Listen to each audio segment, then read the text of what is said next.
Welcome to the Pittsburgh Dish. I'm your host, Doug Heilman. What happens when your vision of restaurant ownership goes beyond the ordinary business plan? This week, how one farm-to-table tavern concept has become a local pillar in the community, preserving history, supporting others, and impacting generations to come. For Maggie and Matt Noble of the Tavern on the Square, fate and family spirits of yesteryear might also be playing a part in their journey. Hey everybody, we're on a special location, and I'm going to let the guests of today's podcast introduce themselves and tell you a little bit more about where we are. So Maggie, would you introduce yourself to our listeners and tell us, where are we recording from today? Well, hello everybody, I'm Maggie Noble, and you are joining us at the Tavern on the Square in New Wilmington, Pennsylvania. It is so lovely. And I have to be honest, I don't know if I've ever been in New Wilmington before. So what a gem. Thank you guys so much for inviting me. Absolutely. And Matt, how about you? Matt Noble, owner here at the Tavern on the Square in New Wilmington. It's a small town, Amish community. It surrounds us about an hour north of Pittsburgh. Yes, and we are very close to Westminster College. That might give some of our listeners another idea of where we are. And I was behind a horse and buggy today. The traffic here is terrible. Yeah. I'm so sorry. It was great. I love it. You can't avoid it. Yeah. And so I know you mentioned you are the owners of the restaurant. Is that the primary role you play? Do you have any other positions that you're doing? I'm sure you wear a lot of hats. Yeah, I mean, I find myself with my elbows deep in a dish sink pretty frequently. If anything breaks on this building, we spent a good part of 2 years remodeling it, so I know every circuit and every piece of pipe in this building. Oh, so if something breaks, I fix it. Yes. I also have a contracting background, so that helps with that. We host, we table touch, we cook, we do the creative work on the menu. Mm-hmm. Maggie does all of those things and more. That's nice of you. She could elaborate on I get to do more storytelling than you, which is fun. So I like to connect with the community outside of the building. I get to do that a little bit more, reaching into our surrounding areas, Newcastle, and looking for ways that we can plug in and hopefully do a little bit more than just welcome people through our doors in the future as well. Right. Yeah. And I do want to reiterate, it was a lovely drive here today. It's not far from the downtown city center, and then from points north, like Erie coming down, or, we're around Grove City and some of those areas as well. It's easy to get to. It's worth it. If you're looking for an experience, then that's part of the experience is getting here. Yeah. And we know that well because we're not from here either. We had to get here to move here. And also we have family in Pittsburgh and the Swickley area. So we're down there frequently, and we get to enter into this country setting every time we come home. And that's definitely part of the experience of coming to the tavern. Yeah, it just feels like a breath of fresh air. I feel relaxed as I was driving in. It's wonderful. I do want to circle back to something that you said, Matt. You all purchased this building just a couple of years ago, and the restaurant itself, as well as your mercantile, it's been open since May of 2024. Yeah. Mm-hmm. So we've been open for 20 months or so. And before that, the building had fallen into significant disrepair. So when we purchased it 2 years prior to our opening, we had a project on our hands. That project started with, should we, replace the floor tiles in the kitchen and definitely get a new stove, to an elevator and a major addition, and pretty much touching every single space in this building. Every nook and cranny. Yeah. This is a very historic building, right? Yes. I read a few things on your website. 1849. Antebellum. It's really neat. Oh my gosh. Yeah, It is beautiful. We truly are on the corner in a square. You've got a couple beautiful oaks outside. It's just got a great setting to it. And this initially was a doctor's residence? It was. Dr. Seth Pepino was here. He built the home, and he practiced in what's now our mercantile. Okay. So the doctor was in over there. We have some apothecary items from local vendors, thinking of that. But what's really neat about Dr. Pepino was he and his wife plugged right into this community, which was largely an abolitionist community. And Mercer and Newcastle are well-known stops on the Underground Railroad, and it's suspected and believed that this home was also a stop on the way to Mercer. Wow. So there's a lot of legend and lore when we were renovating the whole. There's some neat pictures on our website of when Matt and the team jacked up the back of the building. We had a great contractor, TJ Rawlinson, was not afraid to work with this foundation. And they put it all on pylons. And when we were about to cover it up, cover the flooring up, you dug to see if there was a tunnel, because there was a rumored tunnel. Wow. Yeah. Yeah, we had a backhoe in the basement of the building, which is kind of crazy, but the basement didn't have a floor above it at that point. And we were just getting the floor ready to lay a concrete floor down, and we hit these like large boulders. And we get another one and another one. And we start digging, like there's like a hole of boulders. So obviously somebody filled in something. Wow. And we've heard this legend of the tunnel, like for the Underground Railroad, that connected this building to a building across the street. And so in our brain, we're thinking this could be like This really a could be tunnel. something. We could find Yeah. a really cool historical artifact. Unfortunately, after digging many boulders out of this hole, we did not find a tunnel. And if there was one, it probably would have Caved in Maybe. and been, rotted away by that point. But yeah, as I was digging it out, we're getting excited. This could be it. I'm seeing a glass floor over this thing. Yes. With a, Historic a sign. marker. Yeah. Let's keep that lore going. Yeah. Yeah. It's such a building filled with character, and you've kept a lot of it, as much as you can, while modernizing and updating, elevators and bathrooms and things that we need. But I still saw that foundation that you were just talking about, the stacked stone and the beams like across the ceiling. It's lovely. You guys have done a great job. Well, Oh, thank you. Yeah, it was a significant challenge when doing the remodel, both in the design and the building of it, to preserve the history, well, like you said, but also bring it up to the modern state. So like it's all new electrical wiring through this entire building. No knob and tube, I promise. All new copper pipes, all new drains. It's like it's built on the inside like it's 2025. Right. And many places on the outside, we painted, but we didn't touch You otherwise, left that, and yeah. like we pulled the old aluminum siding that went on probably in the 60s. We pulled that off the entire outside of the building, and where that's still exposed on the outside and in some places on the inside now, we just left it be. That tells a story also. Yes. So, Even though we're an hour from Pittsburgh, when we were doing this project, before we could work locally with growers, we wanted to work with local craftspeople. So that's why, I said our contractor, TJ Rawlinson, was amazing. But we also worked with a really fabulous Pittsburgh architect, Jerry Morosco, who is one of the last graduates of Taliesin West in Arizona, a student of the Frank Lloyd Wright School. And Frank Lloyd Wright's wife was still on site when he was there, and he graduated in the 80s. So we connected with him and brought him up to look at this old building that needed so much. And he rocked our program. It was shocking what he said to do. He looked at it and he said, "You have a problem. There's no good way to get into this building. You need a stair tower and an elevator." And we were like, "You're fired." Because it just ratcheted up our budget. Oh my gosh, but then we lost some sleep over it. And then we talked about it. And we said, if we have a party here, we know people directly who couldn't come because they can't get in because of their accessibility. Yeah. And so it was a tough decision, but he's the one who pushed us to open up our eyes, open up our budget, and say, this isn't our career project. This is trying to give this building 100 more years. Yes. And I just want to thank him for that terrible idea right now, because it's actually, it's been one of the most marvelous things to see people in chairs or walkers be able to make it to the very top floor. And I came up the elevator today. yeah. yeah, there's besides preserving the historical, or I'd say while preserving the historical and updating it to modern times, we've made the entire building completely accessible.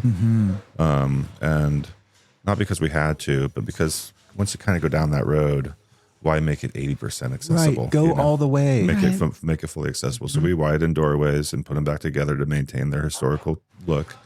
We made every threshold 0, so you're not ever having No to step. make a step anywhere in this building if you don't want to. I love the concept of it's not just for you, but it's for 100 more years. I think the character just brings so much more to the ambiance and to the food, which we need to get to in We'll just get a to the moment. food. Yeah. Let's take a step back in history then. So after the doctor had his time here, it was sold to a couple Right. that had started the tavern in a different location. Is that correct? Yes, just down the street. So the couple, it was Cora and Ernst Durast. They met at Westminster College. One graduated before the other, and I'm not sure which one was which, but the other one, the industrious one who graduated, thought, I'll stay busy and start a little restaurant, a little cafe while you're finishing up. And they named it the Tavern, not on the square yet, but just the Tavern, because it was just a stone's throw from the college and a little home. And it did well. And this was 1931 is when it started. And then 7 years later or so, they rented this home from the Pepino family, who had now relocated to Minnesota or somewhere in the Midwest. And so they rented to own, essentially. And eventually in the 50s, I believe, Cora bought the building from the Pepino family. So it's only had, up to that point, through the 20th century, two owners, this building. And what's really interesting about that to us, what stuck out to us, was that they decided to name their restaurant the Tavern in a dry town. And it was 7 years into Prohibition. So there was just a little cheekiness to it that piqued our interest. And so when we were renovating and drumming up a lot of enthusiasm about the project in the town, because it was a historic landmark to us, we got so many stories about what Cora used to do. Fun, she was a taskmaster, but she had a sense of humor. And she would sneak little glasses of champagne toast. Oh. She would let people come in with something in their jacket. Yeah, kind of look the other way. A little bit. So I don't know if they had moonshine or anything, but the Prohibition, it's hard to put yourself in that position. We've been through something, all of us, where the world changed overnight, and it stayed that way for we didn't know how long, but it wasn't 7 years. Right. It was only a few years. Yeah. So it's hard to imagine what it would have been like to do that. And Cora is the wife of this couple, and it sounds like she might have been the industrious one because she kept that tavern going even after her husband passed away for like 50 years. Yeah. We recovered a business card from the tavern. I forget who. Somebody maybe have given it to us. I can't recall. And it was her business card, and her title was proprietress. And so Maggie took that. I took that moniker on. It sounded a little bit archaic, but I thought, let's lean in. In the best way. Right. I can't even say it. It's hard. I almost didn't get it out. Yeah. It's also why I like it, because it makes you slow down. It does. Oh, so great. I know on your website, folks can go in and read your story, and they can learn a little bit more about Cora and some of her eccentric ways, let's say, of how to manage guests and all of those cool things. A true chef at heart, really. Okay. I don't know if she wasn't the cook, but the things that make people want to make shows about chefs, she had that in her drama. Yeah. And after, sort of she passed on, a couple of other folks owned it.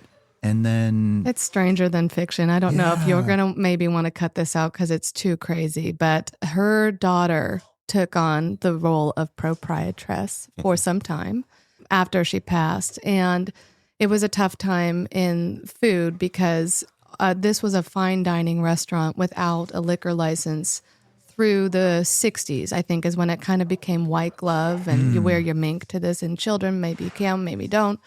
And children were discouraged. Yes. To a degree, To a degree, yes. And then it was the special occasion restaurant. I don't know if I detail how you got into the restaurant. I probably do on our website, how you were sent your reservation card and you had to bring it with you. And it became your bill at the end. So this card that came to you in the mail followed you throughout. I wish we could see one. And she wrote a thank you. Yes, she wrote a thank you at the end. So it was this from whole her hand. Thing. Yeah. It's amazing. So when her daughter took it over in the 80s, we were there. It's like the culture changed. Right. And also food costs changed because our food sourcing changed dramatically.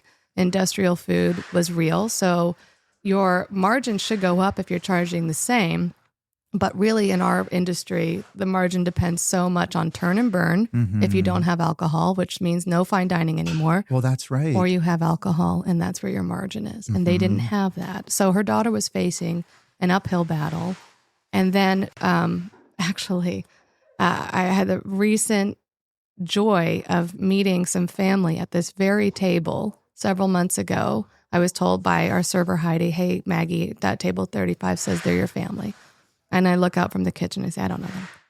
And so a little while later, I come up to the table and the woman in her 80s looks at me and she blurts out the name of my aunt who passed on 30 years ago. And I said the same thing, Mim, because she looked like her too. We both looked like this relative we shared. So I sit down and start talking with them. And she says, my name is Sandy Arquelo and I'm your cousin. My grandfather and her father were brothers. And she said, I owned the tavern for 7 years. What? I know. That is hard so to believe. weird. Yeah. So a cousin of yours owned this place. And I don't know her. I didn't know her. But my grandfather, he has a menu item named after him, Buck Burger. That was her uncle. Buck was her uncle, direct uncle. And we named, this place has a lot of homage to him because he was a Depression era kid, the bottom of 13, which is a lot of the Newcastle local people, their story, Youngstown, the story is mirrored throughout lots of households, that it's an immigrant house, bottom of 13, had to be industrious. And he started his business by picking up coal that fell off the carts in front of him and saving it and reselling it. And then eventually that led to strip mining, which we now know is terrible, but it's at the time, it's what pulled his family out of poverty. And that hard wrangle out of poverty and eventual success has a lot to do with why we're sitting here right now, because we were able to get our family on board to support us in this endeavor. So Sandy's part of that same story. And it's really neat to see. She came from the same family, the same stock, nothing, and changed their name to assimilate. Wow. And so it feels like we were meant to do this. So if that's the case, then her we'll see it through. cousin ends up having owned it. And It's so crazy. my family, turns out, I've got great grandfathers and uncles and aunts that Buried here. that are buried Here? in cemeteries here. And he's a fifth And I'm a generation Californian. and You it's had just no like, idea. Civil War vet, but Wow. died here in Shenango. It's Yeah. crazy. That's amazing. I know. In some indirect way, you're carrying legacy on. In a way, we had no That you idea. had no idea. We had no idea. We just learned that ourselves. Well, we should come back to when you did step into this place, because was it my understanding you initially were looking up here to just move to kind of get into the country? Is that right? Yeah, so our first contact with New Wilmington came by happenstance. Our third child had just been born, and we were living in my in-laws, Maggie's parents' basement at the time, a really nice basement, but a basement. And Because we had remodeled our home in Swickley, our townhome, and we were putting it on the market for sale. I'm from California. I'm used to seeing long skies, big skies. A little more You can space. see the mountains from the beach. Yeah. And down in Swickley, I love Pittsburgh, love Swickley. There's all those hollers and hills, and it's just like I always felt like I was in the bottom of one of them. Pennsylvania is how I sold it to No him. matter how high I got, I was always still at the bottom. And so I came up here one day on just a drive, and I saw this open sky, and I thought, this is appealing to me. So on our anniversary, we go for a drive. It's all we could do. We didn't have big plans. We had a baby just come to us. And so we find ourselves in Volant. We get off the Grove City exit or somewhere thereabouts and find ourselves in Volant looking for a cup of coffee on a Sunday. Nary to be found. Not to be Yeah. had. No luck.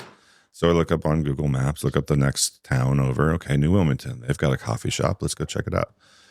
Closed Sunday. Nothing happening. But we drive through town, probably drove right past the Tavern without knowing it was even a restaurant because it just kind of looks like a big old house. And hang a left on Market Street, drive past the closed Mugsy's at the time coffee shop. And there's this beautiful college chapel with a wedding party outside of it. And I see this little kid riding his bike down the street. And then we drive past this beautiful campus. I'm like, where the heck are we? Yes. This is like, does this still exist in America? Yes. Especially Western PA, this bucolic small town Americana thing. And so just planted a seed. And then a couple weeks later, as I said, we were looking to get out of the hustle bustle of Swickley and maybe get some space around us. And this big old house, big, 1895. We had a budget. Yeah, we had a budget. So budgetary constraints. 1895 house goes for sale for 2/3 of what we're hoping to get for our little townhouse in Swickley, and we think this could be our new life, So we jumped on it. He said, let me tell you, this is the best part. He says, we're looking at Zillow. Because how did you get up here? Well, we got up here because of Zillow. Because Matt hands me the phone. He says, how about this one?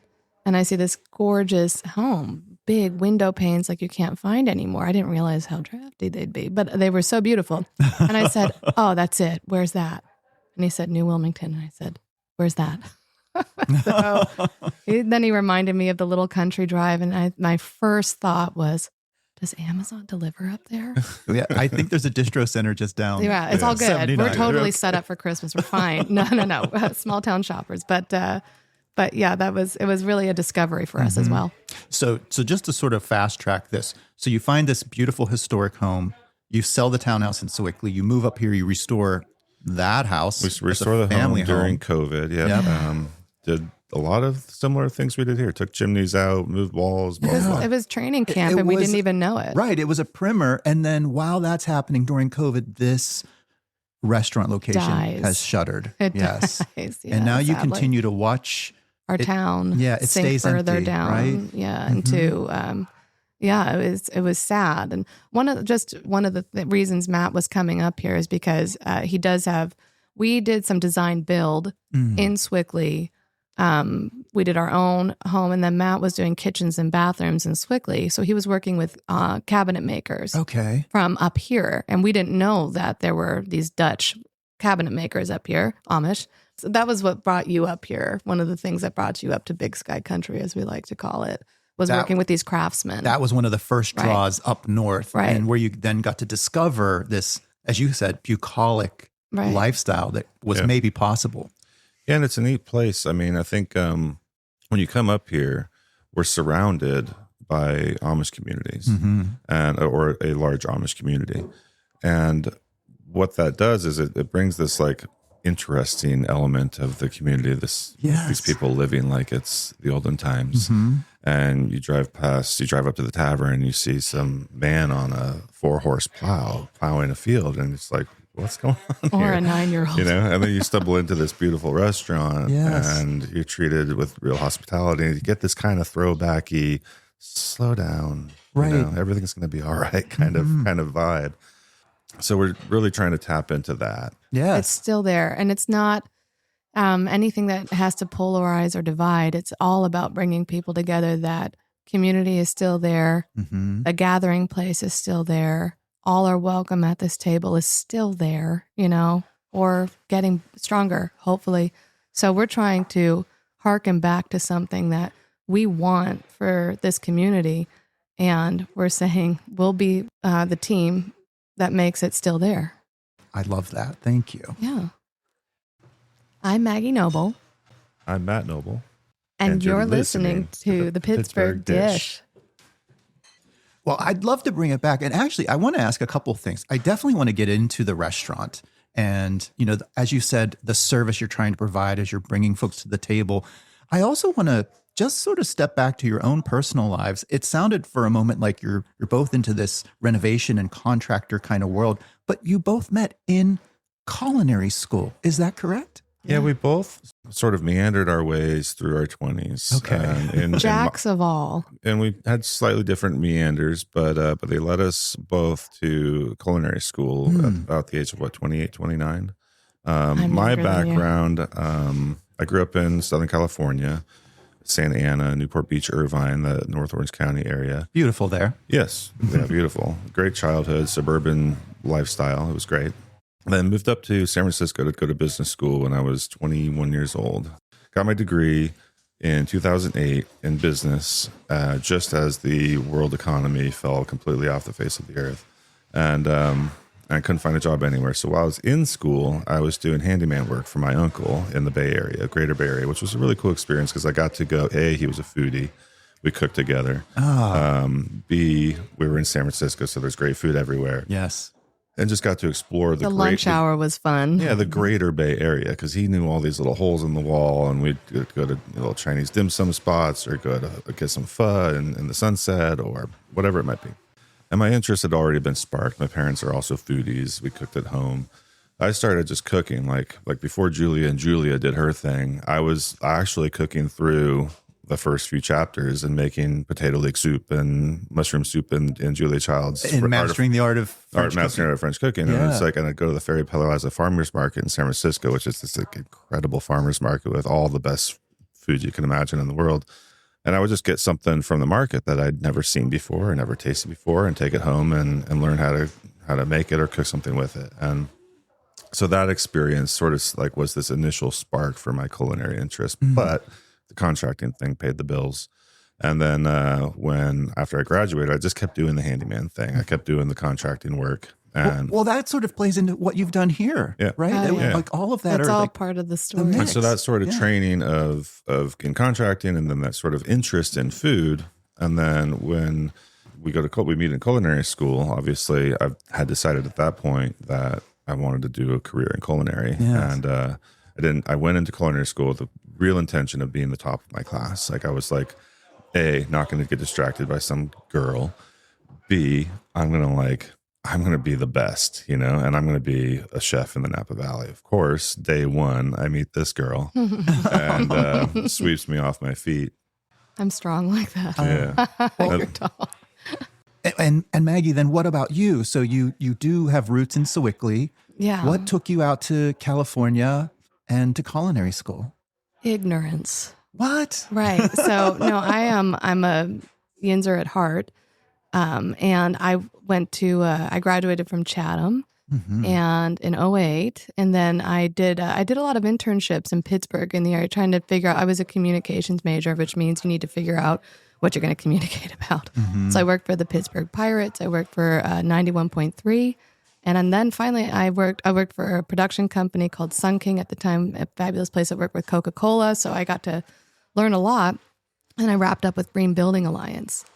And I was just reading books on their shelves, their library. And that's when I started to you have to be older to know that people weren't really talking about environmentalism. And so I was starting to be interested about our impact, human impact. I love nature. And I thought, oh my God, Rachel Carson came to my attention as a Chatham student. I also was not very good at science. So I thought I need to learn more about environmentalism. I can't be an environmental science. I get a master's in that. That's just not my route. I don't know what to do. I thought I got to start, where my ignorance starts, and that's in the dirt. What do we get from the dirt? How do we keep the dirt safe? And I started thinking about food and how little I knew about food production and how to cook it. I couldn't boil water. And so that my interest started out of a desire to not be so ignorant. Iceberg lettuce and beefsteak tomatoes were lettuce and tomatoes for me. That's what you knew. Yeah, I've heard it said it's the cold part of a burger. So I started out with literally getting in the dirt. I did a really neat little program at Harvard in landscape architecture. And a lot of people in my program were making rooftop gardens, which gardening didn't occur to me, let alone putting it on a roof. Yeah. And so I thought, okay, I need to learn how to grow stuff if I don't know what I'm going to do with this yet. So I found a program in South Carolina working on an organic farm. And I was just I was hands in a field.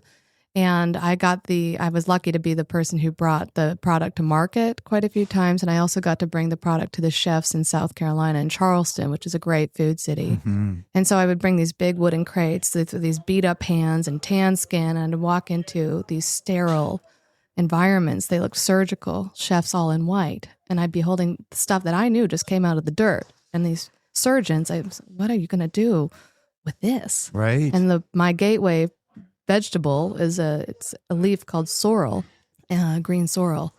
And I knew what it tastes like because I eat stuff in the field, and it tasted like green apples to me. So what are they going to do with this? And this one chef just looks up and says, we turn it into a sauce. And that blew my mind. I said, how do you turn a leaf into a sauce? Yeah, that transformation. How do you do that? Right. Blenders did not occur to me, dude. So anyway, so I started to ask the farmer that I worked for, who was from Sonoma, and I had a great friend whose husband was a chef who went to Culinary Institute of America. I already had a degree, and I couldn't ask my parents for more money. So I've found in northern, they said, you got to go west if you want to learn about where food comes from and how to cook it. You have to go to California. And so after doing some research, I found Napa Valley Cooking School, which was a program out of Napa Valley College. So it was a state program. And so therefore it was very affordable. Their marketing materials were great. The food looked beautiful in the pictures. And I get there, and we talk about this often. The first day, this chef walks into the room, all in whites. It's a woman, and she's 50 or so, and she's just a tour de force.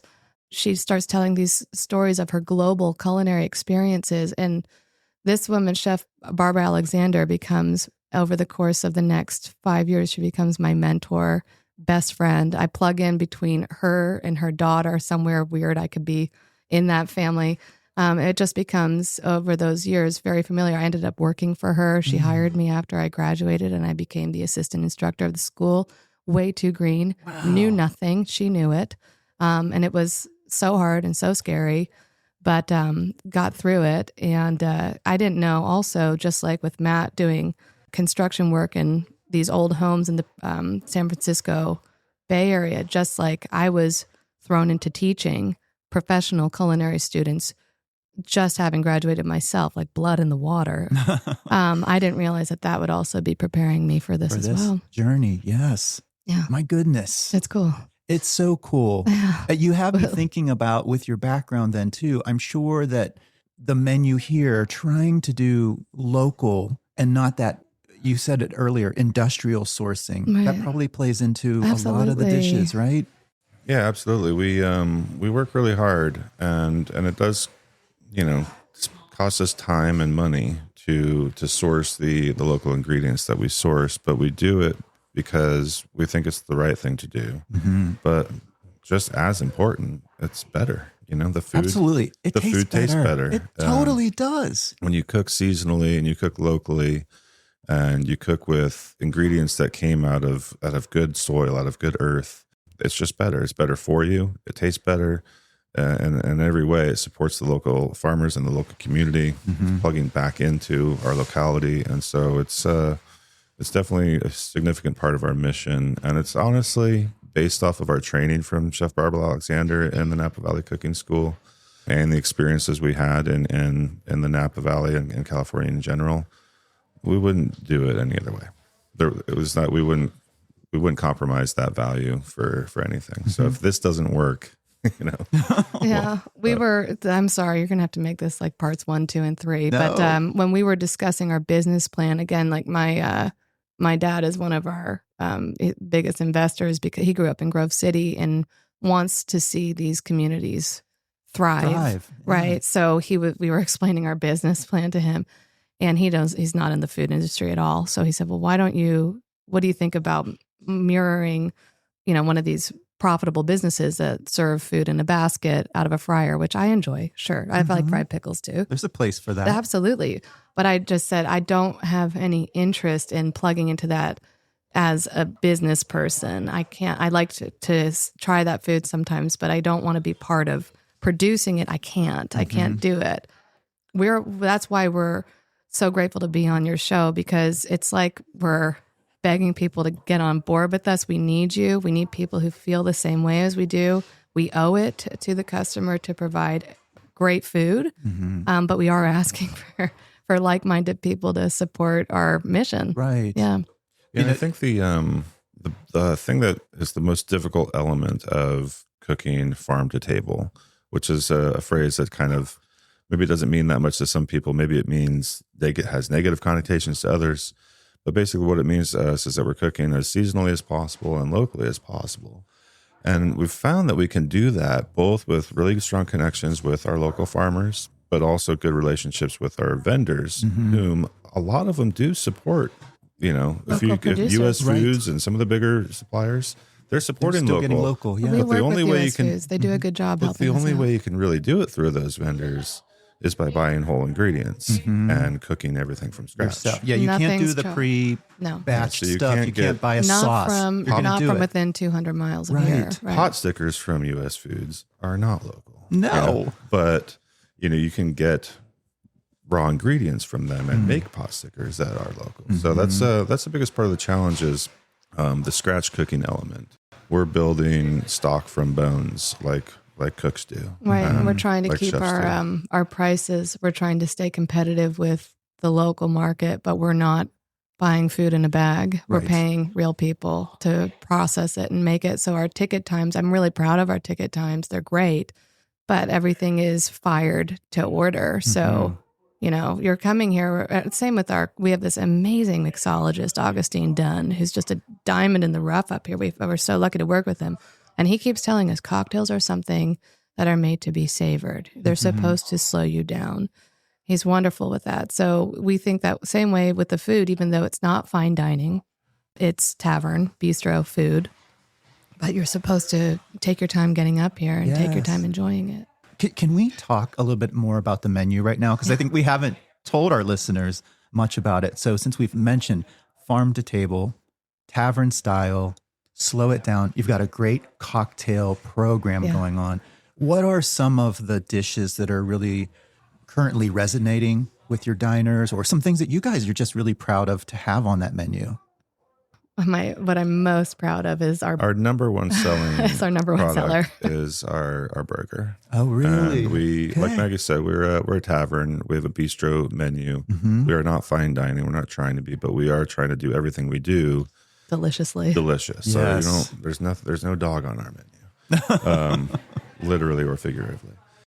The burger is special to us, and I'll let Maggie tell you why. Oh man, well, because this place is so familial, and I just got my Christmas card from the team, and they all call me like a mother. I thought, oh my gosh, how old am I? But I thought, whoa, I am old enough to be your mother, but I'm also old enough to be a daughter to a local farmer down the way. His name's Chuck Moose, and he, again, like Augustine, finding these people who are excellent up here. Chuck is in his early 70s, and he found us when we were just in a pile of rubble on demo day, really, and pulled up with an 18-wheeler of hay. And he said, my daughter lives in South Carolina. She said she saw on Facebook that you're going to look for farmers for this place. I said, what is going on here? And it turns out, he said, I raise cattle. I said, okay. Well, I was skeptical. I thought, okay, great. Give me your card. I don't have cards, but you can come out and visit me. I'm just 3 miles down the road. Okay, well, what's your practice like? Because I thought if he's 3 miles on the road, he doesn't have a CAFO. It's small scale. And he said, I raise them all on grass. And I started to be very interested. I thought, you raise all your cattle on grass. You can't find 100% grass-fed beef anywhere. And I said, okay, tell me more. Have you ever supplied to restaurants? Well, yeah, I've sold one. It's in New York. I said, where in New York? He said, Hudson River Valley. And I start to know, I know which one. And I said, which one? He said, Blue Hill Tavern. And I said, that's a Michelin star restaurant, Chuck. Yes. And he said, I heard that. I don't know. Haven't been there yet. And so I'm a stinker and skeptical. So he knew it. And he gave me the contact that he works with. And I emailed them and I said, are you working with Chuck Moose down here in New Wilmington? Why? And he said, we can't get cows over 5 years old anywhere else. And the way we braise them and we use the whole cow, we need milkers. We need older cows who can handle that kind of cooking process and have that developed flavor. And so it was verified. And so when we were ready after a year of construction, when we were writing this menu, I said, Matt, we got to have Chuck. And we knew we couldn't do steaks because you got to remember there's 2 tenderloins on one cow. That's it. That's all you get. Right. Yeah, that's like one night of service for us, if that. So Matt here had the idea, let's do it for burger. And we tried just the ground meat and it wasn't, just the ground of an old cow wasn't great. So Matt again said, let's use the whole thing, tenders and all.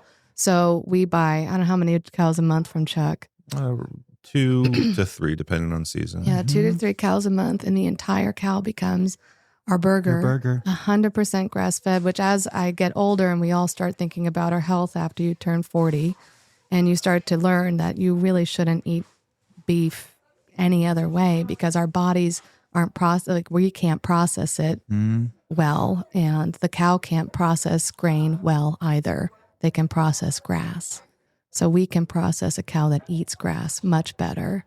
And that's definitely the product I'm most proud of because he's one of my favorite people to work with. And I just value what he's doing. Everybody called him a hippie. He doesn't even know. He's not, it's not any kind of message. He just said, he grew up on a dairy farm. He turned into a cattle rancher.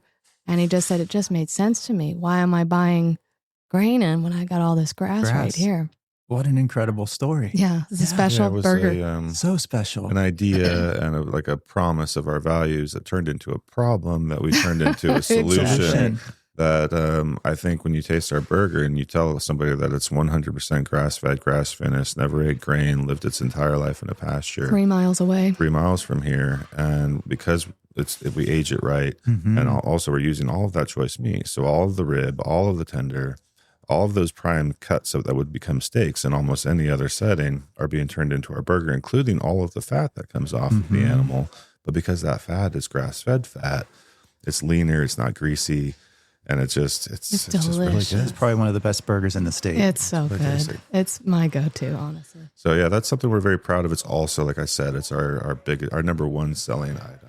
But we have a lot of other stuff that a lot of other menu items that we're proud of. And when we started the restaurant and built the menu, we always talked about our farm to table concept and cooking seasonally. And we changed this menu over 4 times a we year at change it every least, season. if Yeah. not more. But But then you start making like really good food and people really like it. they get mad at you when it's not if there. it's not there Yeah, anymore. so we have Korean sticky ribs with the Korean barbecue sauce that are just to die for. They're so good. They fall off the bone and people love them. I can't imagine taking that off the menu. Yes. Without a little fury coming in. No, so we have on our mains, we have a crispy skinned salmon with a Van Blanc sauce. And that's there because, again, a shout out to Chef B, as we call her, our mentor chef. That's the first thing that you learn how to make, the first entree that you learn how to make in culinary school. We did anyway for French culinary training, because it was the first plated dish at a restaurant in Paris. But it was in a sorrel sauce and a piece of salmon with a sorrel sauce. And so that's just kind of hearkening back to our days of, learning the building blocks of a plated dish. Delicious. It brings back the sorrel sauce. Yeah, my baby, my sorrel sauce. So we actually, it's funny, we don't have any sorrel in it over the winter because we Right. don't have any sorrel. Not seasonal. Yeah, and we didn't have it over the summer this year either because we couldn't keep up. But we have all these lovely guests who are growers around here. Say, what can I grow for you? And they're just home gardeners and like sorrel. Everybody who asks me, what can I grow for you? I say sorrel, please, sorrel. So Sorrel may be the next kale. that's it. After you. Oh my gosh, let's Okay. find out if it's good for you, and then it'll really take off. That's right. We should also say, just to kind of wrap around, not only are you open for lunch and dinner through the week, you do brunch on Sunday. And then I've seen later in the day, is it Don't you even, don't you question it. Meatloaf night is real. My Oh, goodness. yeah. It's Sunday night for a reason. It's like Sunday supper. Bring the family around. But you get a salad and a main course for $25. Oh, Yeah, it's like the blue plate special. Yeah, Yes. exactly. And what a way to fresh mashed potatoes. get rid of the gravy. Sunday gloomies if you're going back to work the next day. Exactly. I love the whole idea. Yes. Yeah. That was the idea, is get in here with your family on Sunday night. It's smelling good in here. It is smelling really good in here, and we have a few diners, so hopefully we don't get too rowdy. No. But thank you guys again. This has been so special to be in the place that we're talking about. It is such a vibe, so historic, done in such a beautiful way. You've been open coming up on 2 years now. What's ahead? Are there any new goals or events, or just keep trucking along with how it's going now? There are a lot of goals and plans. You do what you know. And one of the things I did at the cooking school in Napa is I helped to manage the recreational cooking classes. That's something I'm passionate about, and it's hard. We don't have time, and we can't get people into our professional kitchen because we are a restaurant. But one thing we're doing is we're bringing the community in for fun things like that. So we have a mixology class with Augustine that sold out, unfortunately. But it's over the holidays. It's awesome. And then I'm doing a class with Augustine for Dry January on kombucha and its benefits. Matt wants me to call it How to Keep Drinking When You're Not Drinking. Yes. So we're doing that in January. So we're shooting to have a class a month that brings people in and we learn together.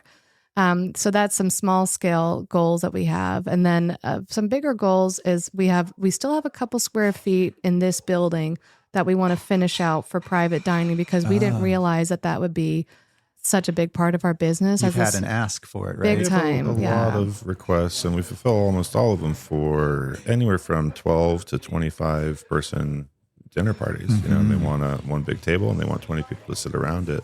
And it becomes challenging to do that in the same space as running regular restaurant service. Right. So we have some ideas about how we can utilize some of the spaces that we haven't fully developed and turn those into really elegant private dining rooms, like truly private dining rooms. Yeah, we have a lot of fun ideas, especially with my brother coming on, helping us as our general manager, and he's also Swickley based, so he wants to get things closer to him, and he had some ideas for, bringing our pizza off-site, maybe having some satellite things like that. So that's like macro 10-year thinking. By the way, I've heard good things about the pizza. The pizza's good. Yeah, that was it's Matt's really idea. Matt's a great pizza maker, and he demanded we have to have a pizza oven. I said, why are we having a pizza oven in a Pennsylvania farm-to-table restaurant? But it was a good call. It's a good call. Yeah. It's another thing we can do very easily. We talked about how hard it is to change some of the menu items, but on a pizza, we can run a seasonal pizza so easily, and get fresh ingredients on a pie and make it really good and tasty. So. Yeah. Makes total sense. 100%. That's what we're learning. We celebrate thousands of anniversaries here a year, and I always ask, what's the secret? What's the secret? And everybody says it's listening. Everybody says that. To each other. Yeah. And I'm going to learn someday, but I think this journey with you today has helped me to say, when we listen to each other, cool things happen. So. No, I just can tell, like the two of you talking, you're looking at each other the whole time. Yeah. It's super collaborative. It's kind of like each other's next It's thought. hard. Too, it's which hard. is good. It's like we doubled up and we got these skills that neither of us had, and we like clicked together like a transformer and became way more effective. But there's also a constant creative tension. So I feel bad for our children. They'll have plenty of fodder for therapy. The thing that makes all this really easy is that we have 3 children. Yeah, we haven't really mentioned that yet. Oh, right. Right. Yeah. And they're little kids. They're right? little kids. Yeah. They're little Tender, yeah. kids. My But our goodness. daughter is she's like a pastry chef in the make. I made Christmas cookies yesterday, and I was about to say yes, chef, half the time. Oh my. Yeah, This is great. she's wonderful. She's really talented, and she's got our same problem with wanting to teach herself. Every autodidact problem. She got She that from suffers. Yeah. Your genes there. Right. I've been told I'm stubborn. Right. She's not getting any of that from you. No. Well, I have to say, once again, Maggie, Matt, it's been such a pleasure to come into your establishment to have this conversation. I hope we get some of our listeners so intrigued that they want to come on up. It's an easy drive. Thank you. Yeah. Let's remind folks, if they're not familiar with New Wilmington or your location, your website, your social handles, and where they can maybe find some of that event information you were just talking about. Absolutely. So we like to make things complicated. To slow you down here, our website has 2 thes in it. It is The Tavern on thesquare.com. And our social media is The Tavern New Wilmington for Instagram. And our special holiday hours are up on the homepage. We're recording just a little before Christmas, so That's right. people should check that out if they want to make a trip. I think I heard that maybe you're taking a little break then in January after all of the Yeah, but we have a great business. New Year's celebration with a special menu that we're going to do, which is exciting. Our regular hours of operation are Wednesday through Sunday. We open up at 11 o'clock every day and then close at 9, except on Sunday we close 1 hour earlier at 8 o'clock, offering a special Sunday brunch from 11 till 3 every Sunday. And then, of course, meatloaf night on Sunday night. Live music on Meatloaf Thursday night. nights. And again, I mean, just diamonds in the rough. We have so many talented musicians up here. And I also want to point out my one last shout out. You can include it or not, Doug, but on your way out, again, so many talented people in this region in Western Pennsylvania. There's a piece of art in our parlor painted by a local artist, Thomas McNichol. He hangs at Jason's gallery in Pittsburgh and then another gallery in North Carolina. And I was connected with him with a local Westminster graduate, but nationally renowned opera singer who is also my neighbor, who connected me with Thomas McNichol several years ago. And we became friends, and I helped work on his website, and he has repaid me with a seasonally changing oil painting for our parlor. It's for sale. Yes. And you have to contact the artist family directly because I don't know how much it is. I can't. But I'm looking right now. We have a new one that he hung yesterday, and I just get lost in them. beautiful. So please come up and enjoy fine art, great food, great cocktails, and hopefully great company. Yeah. Yeah. And after almost 2 years of running this business and hiring and training, the best part is the staffing. It's the most meaningful part, really. Like the guest interactions are great. The community feedback is great. But these faces we come into and these lives we get to know every day, deeper and deeper, that's the best part of the thing so far for me. And that surprised me it's a challenge, of course, but it's maybe the most rewarding fruits of our labor. Well, thank you for sharing that, because I think, to your earlier point, staffing can be hard. As a restaurant entrepreneur, you're thinking about the food, you're thinking about the community, but you've built a community inside these walls. Yeah. I like country music, and I heard it said one time, I'm too blessed to be stressed, because we have 55, right, on paper, 55 people carrying this load with us. I feel like we have to just claim that it's, we got too much to gnaw on that stress, Wow. Yeah. It's a great family. Yeah, it is. It really is. Well, thank you guys Thank so you, much. Doug. I do have one final customary question, and you both can answer it separately or together. The name of the show is The Pittsburgh Dish. What's the best dish you've eaten this past week? Sorry, we're like hyper. Yeah. That's a hard question for two chefs, right? So many delicious meals and wines and drinks in my life. But this last week, Maggie at home made a cream of mushroom soup. Oh, you stop. That just You're hired. That just warms. One of those like home cooking warming things. Just right out of bringing Julia Child's Art of French Cooking right back onto the table, and just a simple cream of mushroom soup with some sourdough bread, and I was happy. I can't think of anything better. Yeah. But Maggie might have something. No, it's mine. Mine takes a different direction. I should say it's the burger that you built the restaurant for, that you've sourced for, and I should say all that, and it is, and I love you.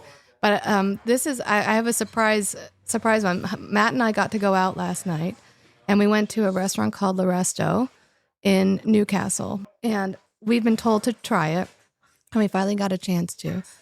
It's a young Japanese couple from Japan. Wow. And they took over this incredible bank building, gorgeous bank building. It's a big bite. It's a big project. And most of the menu was sushi. And we were jerks. And we thought, I'm not going to get sushi in December in Newcastle. I don't know how long the fish has been there, But typical Japanese fashion, the owner of the restaurant comes out and gives us a gift of some unagi, an eel. And I could tell the way it was prepared that there was a hot broth poured over this eel because just the top had a little bit of color, and there was intention behind it. Plus, it was a gift, so you'd never refuse a gift. And we tried it, and we were both really impressed. It was delicious. And the warmth and the hospitality behind it. And then his wife was our server, and she was probably 8 months pregnant, both speaking through broken Japanese. And it just was so powerful for us to see this couple who's behind us in age taking a massive bite, trying to do something that seems crazy. And we said that we'll be back, and we mean it. Yeah. Remind us of the name again. It's called La Resto in Newcastle. And just a reminder to myself, it was a reminder to me and to our listening friends here too, that when you go out, you're part of the story, and every dollar you spend, I know sometimes, that was burned or that was cold or whatever. Your investment means so much. Everything you think you want to try, it's $10.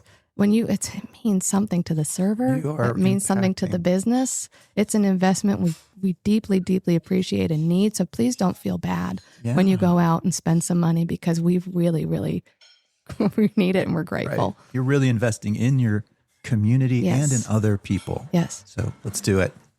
Maggie, Matt Noble, owners of the Tavern on the Square in New Wilmington. Thank you both so much. Thank you, Doug. Thanks for being on the Pittsburgh Dish. Oh, we're thrilled. Thank you very much. If you enjoyed the show, consider buying us a coffee for this episode or supporting the show monthly. You can find links to those options at the bottom of our show description. And if you want to follow my own food adventures, you can find me on social media at Doug Cooking. That's our show for this week. Thanks again to all of our guests and contributors, and to Kevin Selecki of Carnegie Accordion Company for providing the music to our show. We'll be back again next week with another fresh episode. Stay tuned.